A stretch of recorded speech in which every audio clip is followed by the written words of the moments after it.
મિત્રો નમસ્કાર. 14મી તારીખે વર્લ્ડ કિડની ડે છે, જેના અનુસંધાને હું ઇન્ડિયા રિનલ ફાઉન્ડેશન તરફથી આપની વચ્ચે ઉપસ્થિત થયો છું. ઇન્ડિયા રિનલ ફાઉન્ડેશન એક સ્વૈચ્છિક સેવાલક્ષી અને બિન નફાલક્ષી સંસ્થા છે, જે કિડનીના ક્ષેત્રમાં રોકથામ, ઇલાજ, પુનર્વસન, શિક્ષણ, સંશોધન અને કેડાવર કિડની ડોનેશન માટે કાર્ય કરે છે. અને આ સંસ્થા અમદાવાદ, બરોડા, સુરત અને રાજકોટમાં છેલ્લા 12 વર્ષથી કામ કરે છે. મિત્રો, આજના સમાજમાં કિડનીના રોગો વધી રહ્યા છે અને એની ગંભીરતા શું છે તે લોકોને ખ્યાલ નથી.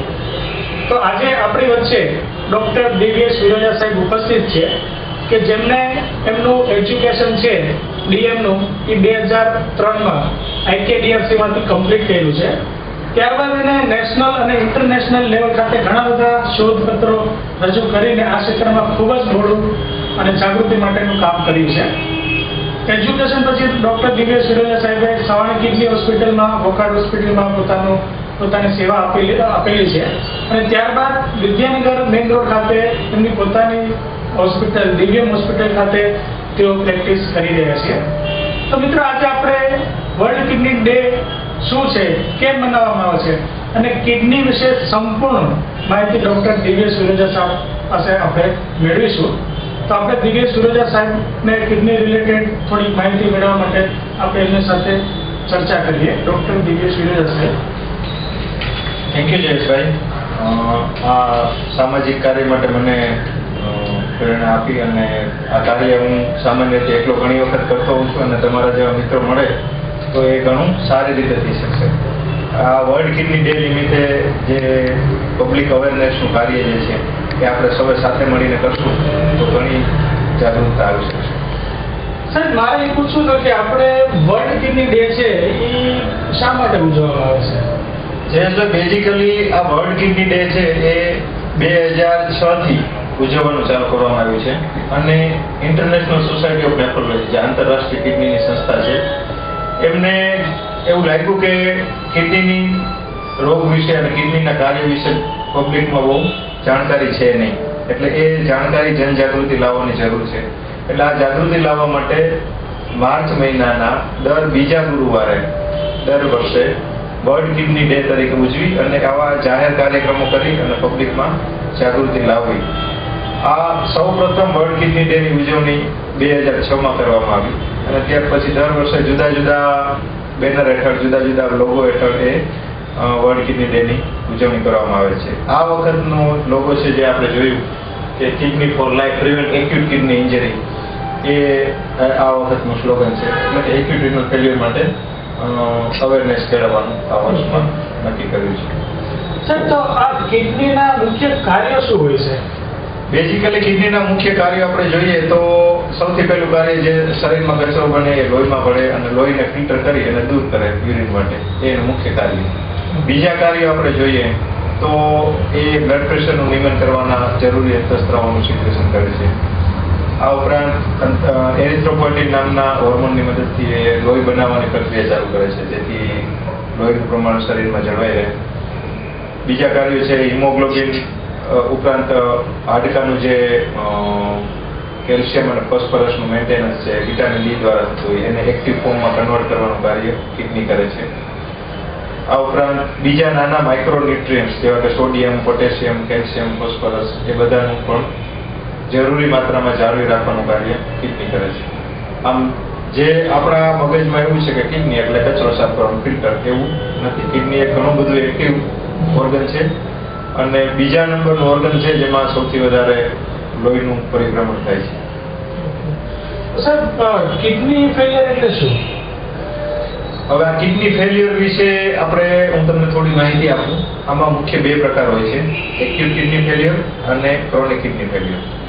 એક્યુટ કિડની ફેલ્યુર એટલે તાત્કાલિક સમયમાં, ટૂંકા ગાળામાં કોઈ રોગથી કિડની કામ કરતી બંધ થઈ જાય અને પેશન્ટને સોજા આવે, શ્વાસ ચડવા માંડે, ઉલટી ઉપકાર થાય અને એને ઝડપથી દાખલ કરવા પડે, નહીં તો સિરિયસ થઈ જાય. જો તાત્કાલિક સારવાર ન લેવામાં આવે તો એને આપણે ખેંચ આવી શકે, બેભાન થઈ જાય અને ઘણી વખત આઈસીયુમાં પણ દાખલ કરવાની જરૂર પડે છે. આ રોગના મુખ્ય કારણો જોઈએ તો ઝેરી મેલેરિયા, વધારે પ્રમાણમાં કમળો થઈ ગયો હોય, એક પ્રેગ્નન્સી વખતે ઘણી વખત થઈ શકે. પ્રેગ્નન્સીમાં બ્લડ પ્રેશર જે બહેનોને વધારે રહેતું હોય એને કિડની ફેલ્યોર થવાના ચાન્સ છે. ઘણી વખત પ્રેગ્નન્સી વખતે બાળકનું પેટમાં જ મૃત્યુ થઈ ગયું હોય તો જે કચરો જે ફેલાય એને લીધે કિડની ફેલ્યોર થઈ શકે. ડિલિવરી ટાઈમે એટલે કે પ્રસૂતા વખતે જ્યારે લોહીનું વધારે પ્રમાણ જતું રહ્યું હોય તો બ્લડ પ્રેશર ખૂબ જ નીચે જાય ત્યારે પણ કિડની ફેલ્યોર થઈ શકે છે. આ ઉપરાંત ખૂબ જ ઝાડા ઉલટી થઈ જવાથી જ્યારે શરીરમાં લોહીનું પ્રમાણ પાણીનું પ્રમાણ ખૂબ ઘટી જાય એના લીધે પણ કિડની ફેલ્યોર થઈ શકે. કોઈ વ્યક્તિને મૂંઢ માર લાગ્યો હોય, કોઈ એક્સિડન્ટ થયું હોય તો મસલ ઇન્જરીના લીધે જે ટોક્સિન રિલીઝ થાય છે એના લીધે પણ કિડની ફેલ્યોર થઈ શકે છે. G6PD ડેફિશિયન્સી કરીને એક રોગ છે જે જેનેટિક ડિસીઝ કહેવાય. એવા દર્દીને અમુક દવાઓ કે તાવથી પણ કિડની ફેલ્યોર થઈ શકે. આમ એક્યુટ કિડની ફેલ્યોર એટલે કે ટેમ્પરરી કિડની ફેલ્યોર થવાના ઘણા કારણો છે અને એને જો યોગ્ય સમયે આપણે સારવાર કરીએ તો એ સંપૂર્ણપણે મટી શકે છે. સાહેબ, એવું સાહેબ છે કે અમુક દવાઓથી કિડની ડિસઓર્ડર થઈ શકે છે, તો એના વિશે થોડી માહિતી આપશો? એ તમારી વાત ઘણી સાચી છે. અમુક દવાઓમાં વધારે પ્રમાણમાં લેવાથી અને અમુક દવાઓ એવી છે કે જે ઇવન 1 કે 2 ગોળી લેવાથી પણ પોતાના શરીરને માફક ના આવે તો કિડની ફેલ્યોર થઈ શકે છે. હવે વધારે લેવામાં આપણે દુખાવાની સામાન્ય દવાઓમાં વાત કરીએ તો દુખાવાની દવાઓ બ્રુફેન છે, પછી આપણે ડાયક્લોફેનેક છે, એવી જે NSAID કરીને દવાનું ગ્રુપ છે. દુખાવા થાય, માથું દુખે છે એટલે આપણે મેડિકલ સ્ટોરમાં જઈ દવા લઈ ખાધા રાખીએ, સાંધા દુખે છે લઈ લઈએ. લાંબા સમયમાં આ દવાઓ ચાલુ રાખીએ તો કિડની ફેલ્યોર થઈ શકે છે. બીજી દવા છે એન્ટીબાયોટિક. અમુક એન્ટીબાયોટિક જે કે એમિનોગ્લાયકોસાઇડ, જેન્ટામેસિન છે, એમિકાસિન છે, આ બધી દવાઓ છે એ કિડનીને ખરાબ કરે છે જો વધારે માત્રામાં લેવાય તો. એટલે એમનું યોગ્ય પ્રમાણમાં લેવી, ડોક્ટરના ગાઈડન્સ વગર આ દવાઓ લેવી નહીં. અમુક હર્બલ મેડિસિન, આપણે એવી માન્યતા છે કે આયુર્વેદિક દવાથી કંઈ નુકસાન થતું હતું નથી. અમુક હર્બલ મેડિસિનથી ઇન્ટરસ્ટિશિયલ નેફ્રાઇટિસ થાય છે અને એને લીધે કિડની ફેલ્યોર થવાના દાખલા પણ નોંધાયા છે. એટલે આયુર્વેદિક દવામાં કોઈ સાઈડ ઇફેક્ટ નથી એવું માનવું નહીં. એટલે આ દવાઓ લેતા પહેલા વ્યવસ્થિત જાણકારી હોવી જરૂરી છે. અને ક્યારેય પણ દેખાય કે આ કિડની ફેલ્યોરના ચિહ્નો દેખાય છે, શ્વાસ ચડે છે, સોજા ચડે, તાત્કાલિક કિડની માટેના ટેસ્ટ કરાવી લેવા જોઈએ. તો સાહેબ, આ એક્યુટ કિડની ફેલ્યોર છે તો એને અટકાવવા માટે આપણે શું કરવું જોઈએ? મેં તમને કહ્યું કે આ જે કારણો સમજાવ્યા એક્યુટ કિડની ફેલ્યોરના, એ કારણોને સાથે કોઈ પણ દર્દી આવે તો દર્દીએ પણ ધ્યાન રાખવું કે ભાઈ એને સોજા ચડે છે, ઉલટી ઉપકા થાય છે, શ્વાસ ચડી જાય છે, તો એને નિગ્લેક્ટ નહીં કરવાનું. તાત્કાલિક ડૉક્ટર પાસે જવું. અને ડૉક્ટર જે જનરલ પ્રેક્ટિશનર્સ છે, ફિઝિશિયન્સ છે, એમને પણ એને કિડનીના જે ચિહ્નો છે એવું જણાય તો તરત જ એના ટેસ્ટ કરાવી અને યોગ્ય ટ્રીટમેન્ટ ચાલુ કરી દેવી જોઈએ. અને એવું નથી કે પહેલી વખત જ્યારે દાખલ થાય દર્દી ત્યારે કિડનીના રિપોર્ટ્સ નોર્મલ છે એટલે એની કિડની નોર્મલ જ રહેશે એવું નથી. આવા એક્યુટ કિડની ફેલ્યોરમાં મેલેરિયા છે એ ધીમે ધીમે આગળ વધે તો ત્રીજે દિવસે પણ કિડની ફેલ્યોર દેખાય છે. એટલે આમાં સતત રિપીટેડલી આ ટેસ્ટ કરાવતા રહેવા જોઈએ. આ ટેસ્ટ કરાવવામાં ખોટી કચાશ રાખી અને દર્દીનું જીવન જોખમમાં ન મૂકે. જ્યારે પણ એવું લાગે કે આને કિડની ફેલ્યોરની શંકા છે તો તરત જ એને ટેસ્ટ કરીને જો એમાં આવે રિપોર્ટ્સ, ક્રિએટિનિન નામનો રિપોર્ટ છે, યુરિનનું પ્રમાણ ઘટવા માટે, બ્લડ પ્રેશરમાં ફેરફાર થતો હોય તો એ માટે તાત્કાલિક કિડની સ્પેશિયાલિસ્ટ ડૉક્ટરનો સંપર્ક કરી અને એમની સલાહ પ્રમાણે સારવાર ચાલુ કરી દેવી. કોઈ દર્દીને ટેમ્પરરી ડાયાલિસિસની પણ જરૂર પડી શકે અને એ ડાયાલિસિસ સામાન્ય રીતે અમુક સમય માટે જ હોય છે. એ દરમિયાન કિડની ચાલુ થઈ જાય મગજ કાર્ય કરતી, પછી ડાયાલિસિસ બંધ થઈ જાય છે. એટલે સાહેબ, એનો અર્થ એ થયો કે એક્યુટ રિનલ ફેલિયર છે એનો અર્થ કે થોડાક ટાઈમ માટે કિડની ખરાબ થાય, થોડા સમય માટે જોઈએ અને એ ફરીથી ચાલુ થઈ જાય. અને સાહેબ, બીજો એક આનો કઈ પ્રકાર છે કે જેમાં કિડની ધીમે ધીમે ખરાબ થતી હોય છે? એનું નામ છે ક્રોનિક કિડની ફેલિયર. સર, આ ક્રોનિક કિડની ફેલિયર શું છે એ થોડુંક એમનું સમજાવટ આપો. ક્રોનિક કિડની ફેલિયર જે છે એ ધીમે ધીમે કિડની ખરાબ થવાનું ચાલુ થાય અને એ કિડની જે ખરાબ થાય એ દર્દીને ખબર પણ ના પડે. જ્યારે બહુ રોગ આગળ વધી જાય ત્યારે એને ખ્યાલ આવે છે કે મારી કિડની બંને ખરાબ થઈ ગઈ છે.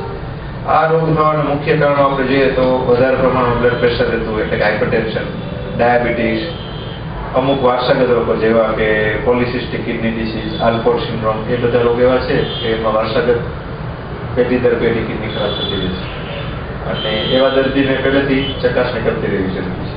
બીજું, આપણા એરિયામાં સ્ટોન બેલ્ટ કહેવામાં આવે છે. એટલે વારે પથરી થાય માટે ઓપરેશન કરાવીને દર્દી થાકી જાય, અમુક સમય પછી કેર લેવાનું મૂકી દે. એટલે એવા પથરીના દર્દીઓ હોય અને બે કિડનીમાં પથરીને લીધે એટલું બધું નુકસાન થઈ જાય એ જો કેર લેવાનું મૂકી દેતો કે એના લીધે પણ કિડની ખરાબ થઈ શકે. એટલે આ બધા મુખ્ય કારણો છે ક્રોનિક કિડની ફેલિયર. તો સાહેબ હવે આના ઈલાજ માટે શું કરવું પડે? ક્રોનિક કિડની ફેલિયર અને એક્યુટ કિડની ફેલિયર બંનેના ઈલાજ અલગ અલગ છે. એક્યુટ કિડની ફેલિયરનું જે મુખ્ય કારણ છે એનું સારવાર આપવાની, જરૂરિયાત પ્રમાણે સપોર્ટ, સપોઝ બ્લડ પ્રેશર ઓછું છે બ્લડ પ્રેશર વધારે દવા આપવાની, એનું ક્રિએટિન બહુ જ વધી ગયું હોય, એસિડનું પ્રમાણ ખૂબ વધી ગયું હોય, પોટેશિયમ ખૂબ વધી ગયું, શરીરમાં પાણી ખૂબ વધી ગયું હોય તો એ સમયે એને ડાયાલિસિસ કરવું પડે.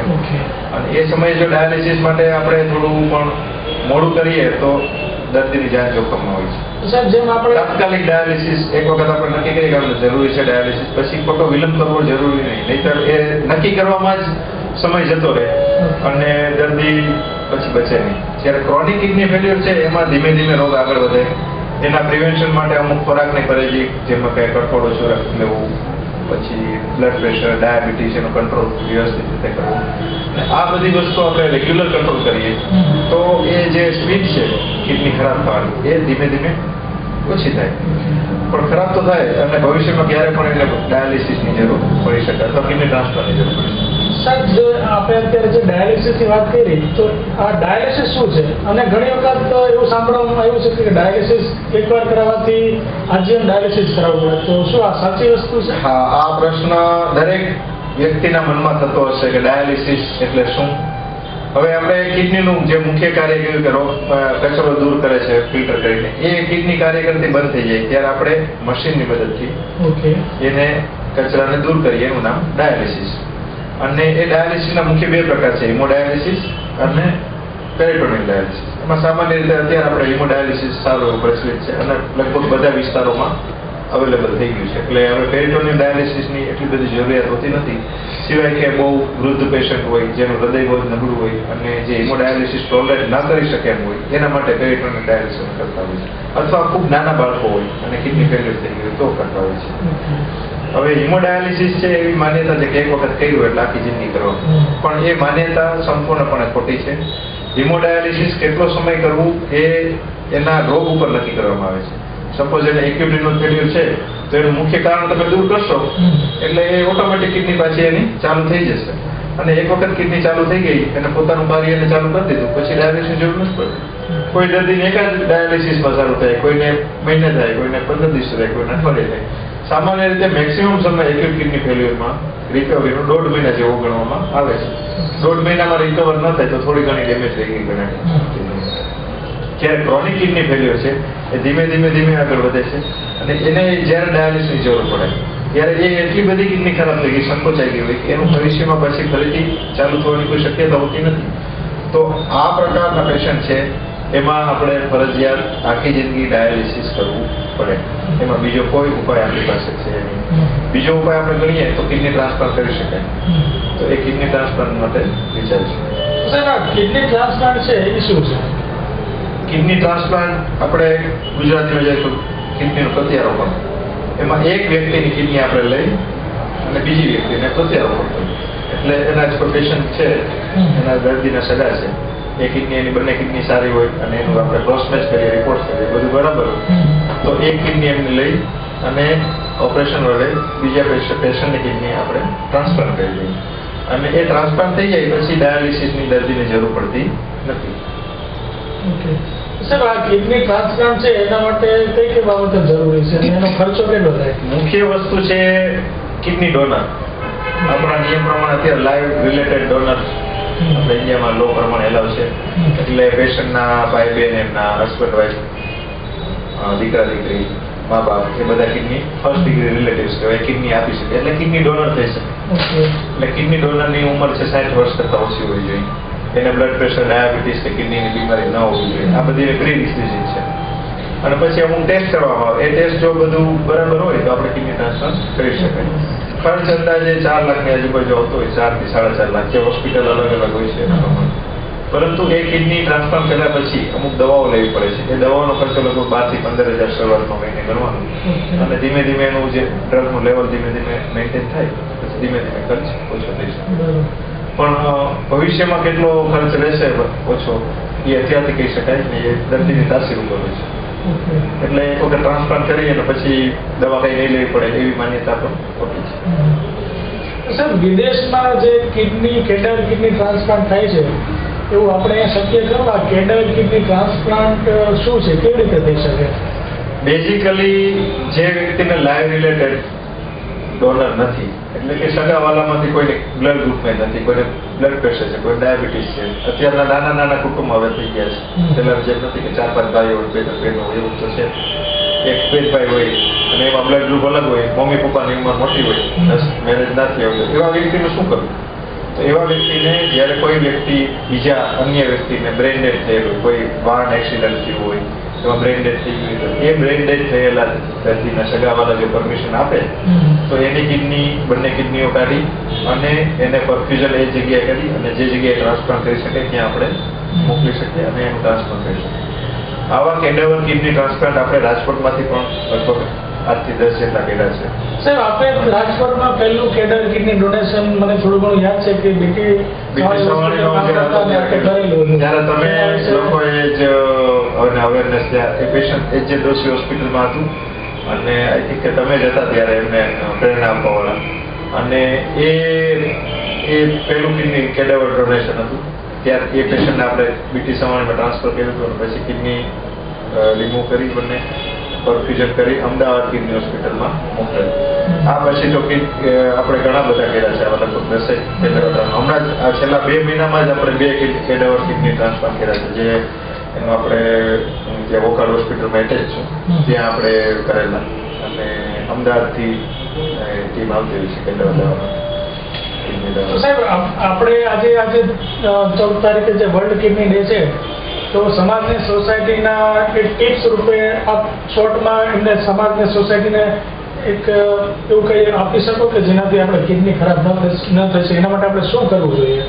ચોક્કસ. આપણે કિડનીને તંદુરસ્ત રાખવા માટે સૌથી પહેલા જે પણ કિડની ખરાબ કરે છે એવા રોગ છે એનું વહેલું નિદાન અને એની તાત્કાલિક અને સચોટ સારવાર જરૂરી. એટલે કે બ્લડ પ્રેશર વધી જતું હોય તો હાઇપરટેન્શન રૂપમાં એની સારવાર, ડાયાબિટીસ હોય તો એની સારવાર, બીજા આપણે એક્યુટ કિડની ફેલ્યોરના જે તમને લક્ષણો કહ્યા એ બધા પેશન્ટનું મોનિટરિંગ સારી રીતે થાય. એમ તો ઘણા પેશન્ટને એક્યુટ કિડની ફેલ્યોર બચાવી પણ શકાય, ન પણ થાય. અને આમાં ઘણા બધા એવા પેશન્ટ જોઈએ છે જે એમને અર્લી રેફરન્સ કરે તો વહેલે તાત્કાલિક ક્રિએટિન 1-2 થયું તો એવા પેશન્ટ અમે પ્રયત્ન કરીએ તો ઘણા પેશન્ટ ડાયાલિસિસ નથી પણ આવતા અને એમનો 50 થઈ જાય. એમાં નાના ઘણી બાબતો, દવાઓના ડોઝમાં ફેરફાર, એ બધું ઘણું બધું કરવું પડતું હોય છે. એટલે એ એક ડોક્ટરની જાગૃતતાની જરૂર છે. બીજું, આપણે નિયમિતપણે જેને નોર્મલ પર્સન છે એને યોગ્ય પ્રમાણમાં પાણી પીવું જોઈએ, પથરી ન થાય એના માટે. યોગ્ય પ્રમાણમાં એનું સોલ્ટનું પ્રમાણ ઓછું રાખવું જોઈએ. જેને આપણે બેલેન્સ ડાયટ કે જેમાં ફ્રૂટ, શાકભાજીનું પ્રમાણ વધારે હોય, ઘી, તેલ એ બધા પ્રમાણનું, શુગરનું પ્રમાણ ઓછું હોય, એવું બેલેન્સ ડાયટ લેવી. જરૂરી પ્રમાણમાં કસરત કરવી એ બોડીને ફિટ રાખવા માટે જરૂરી છે, જેથી બ્લડ પ્રેશર, ડાયાબિટીસ જેવા રોગ થાય જ ઓછા, એટલે આપણે કિડની ફેલ્યોર થવાની શક્યતા ઘટી જાય. યોગાસનો પણ આ કિડની આપણે બ્લડ પ્રેશર અને ડાયાબિટીસને પ્રિવેન્ટ કરવામાં મદદ કરે છે, તો એ પણ આપણે કરી શકીએ. એટલે નાના જે રોગ છે બધા એને નિગ્લેક્ટ કર્યા વગર રેગ્યુલર એની ટ્રીટમેન્ટ, અને જ્યારે પણ કિડનીની થોડી પણ સંભાવના હોય કે આ દર્દીને કિડની ફેલ્યોર થઈ શકે તો અમુક ટેસ્ટ આવે. દાખલા તરીકે માઇક્રો આલ્બ્યુમિન યુરિયાનો ટેસ્ટ, જે આપણે કેમ્પમાં ઘણી વખત કરતા હોય છે, એ માઇક્રો આલ્બ્યુમિન યુરિયાનો ટેસ્ટ, ક્રિએટિનિનનો ટેસ્ટ, એ બધા ટેસ્ટ અને સોનોગ્રાફી, આ 3 મુખ્ય અને બહુ દરેક જગ્યાએ અવેલેબલ છે આ ટેસ્ટ, અને એનો ખર્ચ પણ એટલો બધો નથી. તો આ ટેસ્ટ રેગ્યુલર પણ કરાવતા રહેવા, એટલે જ્યારે પણ કિડની ફેલ્યોર થોડું પણ આગળ વધે તો તાત્કાલિક એની સારવાર લઈ શકે. સાહેબ, આપણે બહુ સરસ સુંદર મજાની માહિતી કિડની વિશે આપી. એટલે ઇન શોર્ટમાં કહી શકાય કે ખર્ચની દ્રષ્ટિએ ખૂબ જ મોંઘો છતાં પણ અસભ્ય આ રોગમાંથી બચવા માટે સાહેબે જેમ કીધું જે ટિપ્સ આપ્યા આપણે એનું પાલન કરીએ તો કિડની નિષ્ફળતામાંથી આપણે બચી શકીએ. સાહેબે આપણી વચ્ચે આવીને જેમનો કિંમતી સમય આપ્યો અને કિડની વિશે જે કંઈ માહિતી આપી તે બદલ આપણે વિનોદા સાહેબનો ખૂબ ખૂબ આભાર માનીએ, અને એવી આશા રાખીએ છીએ કે વર્લ્ડ કિડનીના દિવસ દરમિયાન આપણે સાહેબની થોડી ઘણી સોસાયટી માટે સેવા લઈ શકીએ. ખૂબ ખૂબ આભાર. તમને જ્યારે પણ સોસાયટીના સેવાની જરૂર હોય ત્યારે હું હંમેશા તૈયાર જ છું, તમને ખ્યાલ જ છે. તમે ત્યારે પણ તમે મને જણાવી શકો છો, અને આ પ્લેટફોર્મ પૂરું પાડ્યું એ બદલ તમારો આભાર. ખૂબ ખૂબ આભાર સાહેબ. Thank you.